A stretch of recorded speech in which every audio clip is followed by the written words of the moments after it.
வணக்கம் and welcome to Shammu's recipes Tamil. இன்னைக்கு நம்ம ரெசிபி கிரன்ச்சியான கேப்சிகம் ரைஸ் அண்ட் கிறிஸ்பியான பன்னீர் 65. வெரைட்டி ரைஸ்னா தக்காளி சாதம், தயிர் சாதம், லெமன் சாதம் இதே மாதிரி செய்யாம கொஞ்சம் டிஃப்ரெண்ட்டாக கேப்சிகம்ல சாதம் செஞ்சு லஞ்ச் பாக்ஸ்க்கு கொடுத்தீங்கன்னா கிட்ஸும் விரும்பி சாப்பிடுவாங்க. கேப்சிகம்ல நிறைய ஆன்டி ஆக்சிடென்ட்ஸ் இருக்கு. ஸோ ஹெல்த்தியாக ஒரு வெஜிடபிள் சாப்பிட்ட மாதிரியும் இருக்கும். இதுக்கு ஆப்டாக கிறிஸ்பியான பன்னீர் 65ம் வச்சோம்னா செம்ம காம்போவாக இருக்கும். 10 to 15 மினிட்ஸில் குயிக்காக செஞ்சிடலாம். நீங்கள் நம்ம சேனல் இன்னும் சப்ஸ்கிரைப் பண்ணலன்னா சப்ஸ்கிரைப் பண்ணிக்கோங்க. கூடவே பெல் ஐக்கான் ப்ரெஸ் பண்ணி ஆல் கொடுங்க. இந்த வீடியோ உங்களுக்கு பிடிச்சிருந்தா ஒரு லைக் கொடுங்க. நீங்கள் கொடுக்குற ஒவ்வொரு லைக்ஸும் கமெண்ட்ஸும் எங்களுக்கு இன்னுமே மோட்டிவேட்டடாக இருக்கும். இப்போ வாங்க ரெசிபி செய்ய ஸ்டார்ட் பண்ணிடலாம். இதுக்கு ஸ்டவ் ஆன் பண்ணி ஒரு பாத்திரத்தில் 2 டேபிள் ஸ்பூன் ஆயில் விட்டுக்கலாம். கூடவே 1 டீஸ்பூன் நெய் சேர்த்துக்கலாம். இது ஆப்ஷனல் தான். நெய் சேர்க்கும் போது இன்னும் டேஸ்டியா இருக்கும். நெய் மெல்ட் ஆனதும் 2 பெரிய வெங்காயத்தை கட் பண்ணி இதுல சேர்த்துக்கலாம்.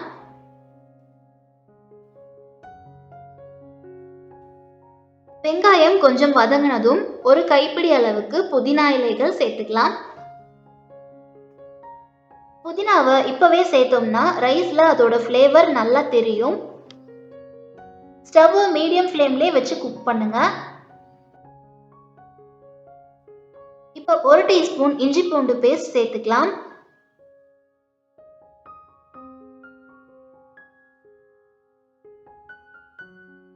கூடவே 10 முந்திரி பருப்பும் ஆட் பண்ணிக்கலாம். இது ஆப்ஷனல் தான். சாதத்துல இடையில கிடைக்கும் போது சாப்பிட்றதுக்கு டேஸ்டியா இருக்கும். கூடவே 2 பச்சை மிளகாயை கீறிட்டு சேர்த்துக்கோங்க. 2 தக்காளியை கட் பண்ணிட்டு சேர்த்துக்கலாம்.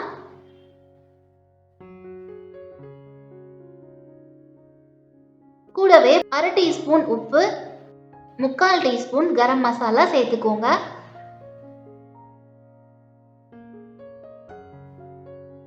இந்த மசாலாவுக்கும் வெஜிடபிள்ஸ்க்கு மட்டும்தான் உப்பு சேர்த்துருக்கோம். ஏன்னா சாதத்தில் ஏற்கனவே உப்பு போட்டு தான் வடித்து எடுத்திருக்கோம். நீங்கள் சாதத்தில் உப்பு போட மாட்டீங்கன்னா இதில் கொஞ்சம் அதிகமாக உப்பு சேர்த்துக்கோங்க. இது கூட 1/4 டீஸ்பூன் மஞ்சள் தூள், 1 டீஸ்பூன் மிளகாய் தூள் சேர்த்து கலந்து விடுங்க. இதில் பச்சை மிளகாயும் சேர்த்துருக்கோம். ஸோ உங்கள் டேஸ்ட்டுக்கு தகுந்த மாதிரி மிளகாய் தூள் ஆட் பண்ணிக்கோங்க. மசாலா எல்லாம் நல்லா வதங்கி வந்ததும் கட் பண்ணி வச்சிருக்கிற கேப்சிகம்ஸை சேர்த்துக்கலாம். ட்ரை கலர் கேப்சிகம் கிடைச்சா சேர்த்துக்கோங்க. ரைஸ் கலர்ஃபுல்லாக இருக்கும். கிட்ஸ் என்ஜாய் பண்ணி சாப்பிடுவாங்க. கேப்சிகம் சேர்த்துட்டு ரொம்ப நேரத்துக்கு குக் பண்ணக்கூடாது. மசாலாவோட நல்லா மிக்ஸ் பண்ணி விட்டுட்டு ஒரு 3 நிமிஷம் மட்டும் குக் பண்ணிக்கலாம். அப்போதான் கேப்சிகம் கிரன்ச்சியா இருக்கும். இப்போ இன்னொரு டைம் கலந்து விட்டுட்டு பாயில் பண்ணி வச்சிருக்கிற ரைஸை சேர்த்து மிக்ஸ் பண்ணிக்கலாம். இது யூஸ்வலா வீட்டில் செய்யற சாதத்திலே செய்யலாம். இன்னைக்கு நான் பாஸ்மதி ரைஸ் யூஸ் பண்ணியிருக்கேன். வெரைட்டி ரைஸா இருக்கிறதுனால இது பார்க்க நல்லா இருக்கும். சாதம் சேர்த்துட்டு ரொம்ப கிளற வேணாம். ஜென்டலா மிக்ஸ் பண்ணிட்டு நல்லா மிக்ஸ் ஆனதும் ஸ்டவ்வை ஆஃப் பண்ணிட்டு கொஞ்சமா கொத்தமல்லி இலைகளை சேர்த்து சர்வ் பண்ணிடலாம். சுட சுட ஃப்ளேவர்ஃபுல்லா டேஸ்டியான கேப்சிகம் ரைஸ் ரெடி ஆயிருச்சு. குழம்பு பொரியல் எல்லாம் செய்ய டைம் இல்லாதப்போ இந்த மாதிரி 2 கேப்சிகம் வச்சு குயிக்காக லஞ்ச் ப்ரிப்பேர் பண்ணிடலாம். செய்யறதும் ரொம்ப ஈஸி தான். இதுக்கு நீங்கள் சிம்பிளாக ஒரு எக் ஆம்லேட்டோ இல்லை சிப்ஸோ வச்சு கூட சாப்பிடலாம். பட் நான் ஃபர்ஸ்டே சொன்ன மாதிரி இது கூட கிறிஸ்பியான பன்னீர் 65 சேர்த்து சர்வ் பண்ணோம்னா எல்லாருமே என்ஜாய் பண்ணி சாப்பிடுவாங்க. வெறும் பன்னீர் மட்டும் இருந்தால் போதும். இதை ரொம்பவே ஈஸியாக செஞ்சிடலாம். பன்னீர் 65 செய்ய 200 கிராம் பன்னீரை கியூப்ஸாக கட் பண்ணி எடுத்துக்கோங்க. ஒரு பவுலில் 2 table spoon cornflour, 1 teaspoon garam masala, 1 teaspoon மிளகுத்தூள், 1 டீஸ்பூன் மிளகாய் தூள்,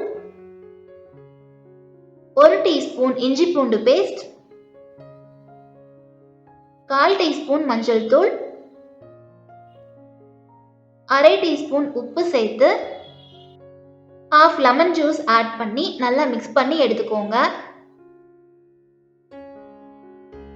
இப்போ கட் பண்ணி வச்சிருக்கிற பன்னீர் கியூப்ஸை இதில் சேர்த்து எல்லா பீசஸ்லையும் மசாலா கோட் ஆகிற மாதிரி மிக்ஸ் பண்ணிக்கோங்க.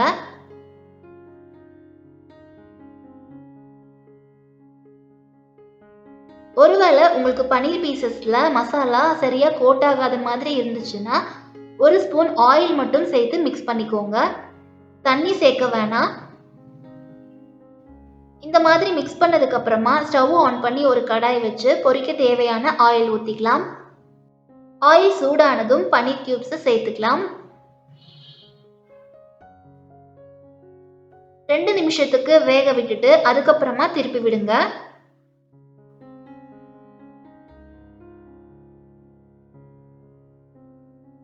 பன்னீர் ரொம்ப நேரம் குக் பண்ணோம்னா ஹார்ட் ஆயிரும்.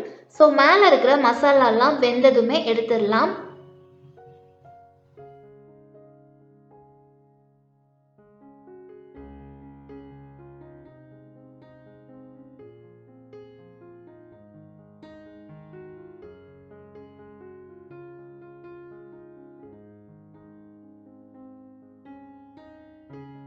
மேலே கிறிஸ்பியா உள்ள சாஃப்டா ஒரு சூப்பர்வான பன்னீர் 65 ரெடி ஆயிருச்சு. கேப்சிகம் ரைஸோட இந்த பன்னீர் 65 அருமையான ஒரு காம்பினேஷன். ஒரு டேஸ்டியான லஞ்ச் பாக்ஸ் ரெசிபி. நீங்களும் இதே மாதிரி செஞ்சு பாருங்க. ரெசிபி பத்தின ஃபீட்பேக்ஸை கமெண்ட்ஸ்ல சொல்லுங்க. இந்த வீடியோ உங்களுக்கு பிடிச்சிருந்தா ஒரு லைக் கொடுங்க. சப்ஸ்கிரைப் பண்ணி சப்போர்ட் பண்ணுங்க. Thank you all.